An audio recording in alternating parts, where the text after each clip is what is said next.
জুলাই বাস্তবায়ন হলো না, এর পিছনে ফ্যাসিস্টদের ষড়যন্ত্র, এর পিছনে ভারতের ষড়যন্ত্র, সব মিলিয়ে দিল্লির দালালি আবার শুরু হয়েছে। গণভোটের যে হ্যাঁটা ওটা তো আমরা পেয়েছি, এখন ওনারা বাস্তবায়ন করতে পারতেছে না, এটা ওনাদের ব্যর্থতা। কেন হচ্ছে না এটা তো আমাদেরও প্রশ্ন, আপনারা কেন করতেছেন না? যেহেতু আমরা হ্যাঁ ভোটে আমরা বিজয় হয়েছি, সেই হিসাবে তো করা উচিত, বাট ওনারা করতেছে না। এখন এটা ওনারা কবে করবে, ওনারা কি ডিসিশন নেবে, ওনারা তো একজন এক এক কথা বলতেছে, ওনাদের তো ডিসিশনেরও ঠিক নেই। গণভোট না মানলে জাতীয় নির্বাচনের কোনো প্রশ্নই আসে না। মানলে দুইটাই মানতে হবে, না মানলে একটাও মানবে না।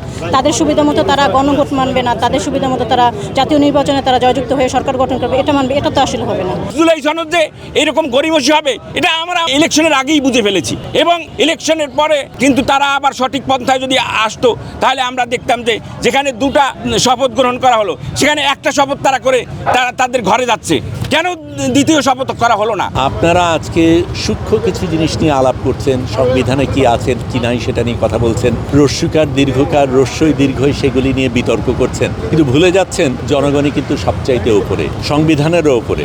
সেই জনগণ অনেক কিছু বলেছে, সংবিধানে অনেক কিছু আছে অনেক কিছু নেই, সেখানে গণ অভ্যুত্থানের কথা নেই, সেখানে বিপ্লবের কথা নেই, সেখানে প্রধানমন্ত্রীর পালিয়ে যাওয়ার কথা নেই, তারপরেও তো সেই বাস্তবতা আমরা আলিঙ্গন করেছি।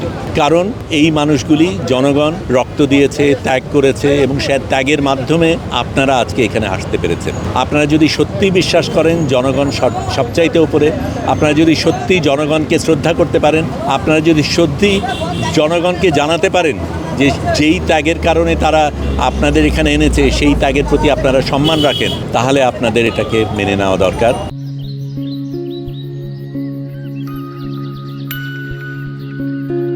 টাকা চাই না, আমরা সনদটা চাই। আমি 1971-এর মুক্তিযোদ্ধার মেয়ে, আমার বাবাও মুক্তিযোদ্ধা, অনেক খুশি লাগতো। এখন নিজেই হয়ে গেছে জুলাই যোদ্ধা। আমরা কিছু চাই না, শুধু সনদটা চাই। উনি আমাদের ইনভাইট করে কিছু একটা বলুন, রোজ রোজ গ্রাম থেকে আসা যায় না। গণভোটের সময় আমরা খেলা দেখলাম, তারা হা ভোটে প্রথম পক্ষে নীরব ছিল, এরপরে যখন দেখছে জনগণ আর মেনে নিচ্ছে না, তখন আবার হায়ের পক্ষে আসলো। এই পক্ষে আসা তাদের যে সততা, তাদের যে ষড়যন্ত্র, তারাও তাদের বক্তব্যে প্রকাশ পেয়েছে।